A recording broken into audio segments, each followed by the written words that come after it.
सोलापूरचे प्रथम नागरिक म्हणून महापौरपदी निवड झाल्याबद्दल विनायक रामकृष्ण कोंड्याल यांचा शहरातील विविध तेलुगू सामाजिक, शैक्षणिक व सांस्कृतिक संस्थांच्या वतीने सत्कार करण्यात आला।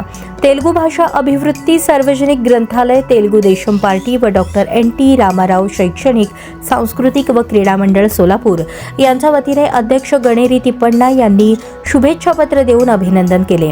यावेळी इंजामुरी जनार्दन, पोतू रामुलू, गोस्की श्रीनिवास, चिन्ना राजू तिप्पण्णा, गणेरी श्रीनिवास, अक्कल नागनाथ, देवरकोंडा शंकर यांच्यासह अनेक पदाधिकाऱ्यांनी शुभेच्छा दिल्या।